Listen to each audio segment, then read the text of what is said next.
സ്നേഹമുള്ളവരെ, മറ്റൊരു ക്രിസ്മസ് ദിനം കൂടി.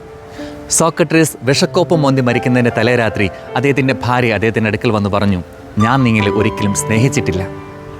സോക്രട്ടീസ് ചെറു പുഞ്ചിരിയോടുകൂടി മറുപടി കൊടുക്കുന്നുണ്ട്, സാന്താപ്പ, നീ നിൻ്റെ ശാഠ്യങ്ങളുടെയും പരാതികളുടെയും പരിഭവങ്ങളുടെയും ഒക്കെ പിന്നിൽ മറച്ചു വെച്ചത് എന്നോടുള്ള സ്നേഹമായിരുന്നു.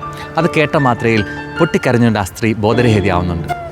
സ്നേഹമുള്ളവരെ, ക്രിസ്മസ് ദിനത്തിൽ നമുക്ക് ചിന്തിക്കാം, നമ്മുടെ ജീവിതത്തിൽ ഇത്തരത്തിൽ സ്നേഹം മൂടിവെക്കപ്പെടാറുണ്ടോ? ഉള്ളിലെ സ്നേഹം പ്രകടിപ്പിക്കപ്പെടാതിരിക്കുന്നുണ്ടോ എന്ന് ചിന്തിക്കാം. ഒരു കാര്യം നാം മനസ്സിലാക്കുക, നമ്മുടെ ജീവിതം നൈമിഷികമാണ്. അടുത്ത നിമിഷം ജീവിതത്തിൽ എന്താണ് സംഭവിക്കുക എന്ന് നമുക്ക് അറിഞ്ഞുകൂടാ.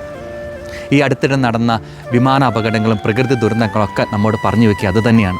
ഒരുപാട് സ്വപ്നങ്ങളും പ്രതീക്ഷകളൊക്കെ ആയിട്ട് യാത്ര ചെയ്തവർ, തങ്ങളുടെ ചെറു സമ്പാദ്യം നാളെയുടെ നല്ല ഭാവിക്ക് വേണ്ടി മാറ്റിവെച്ചവരൊക്കെ നിമിഷ നേരങ്ങൾ കൊണ്ട് ഇല്ലാതാവുന്നത് നാം കണ്ടതാണ്. എന്നാൽ ഈ അറിവുകളൊക്കെ ഒരു തിരിച്ചറിവായിട്ട് നമ്മുടെ ജീവിതത്തിൽ മാറുന്നില്ല എന്നുള്ളതാണ് സത്യം. നമ്മുടെ കുടുംബങ്ങൾ, മാതാപിതാക്കൾക്ക് മക്കളോടുള്ള സ്നേഹം, മക്കൾക്ക് മാതാപിതാക്കളോടുള്ള സ്നേഹം, കൂടപ്പിറപ്പുകൾ തമ്മിലുള്ള സ്നേഹം, ഭാര്യാഭർത്താക്കന്മാർ തമ്മിലുള്ള പരസ്പരമുള്ള സ്നേഹം, പ്രിയപ്പെട്ടവരോടും സുഹൃത്തുക്കളോടൊക്കെയുള്ള സ്നേഹം പലപ്പോഴും നാം പ്രകടിപ്പിക്കാതെ നാളേക്ക് വേണ്ടി മാറ്റിവെക്കുന്നുണ്ട്.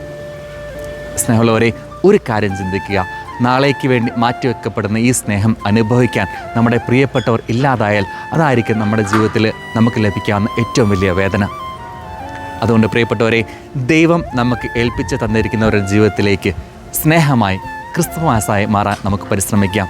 എല്ലാവർക്കും സ്നേഹം നിറഞ്ഞ ക്രിസ്തുമസ് ആശംസകൾ. ദൈവം നമ്മെ അനുഗ്രഹിക്കട്ടെ.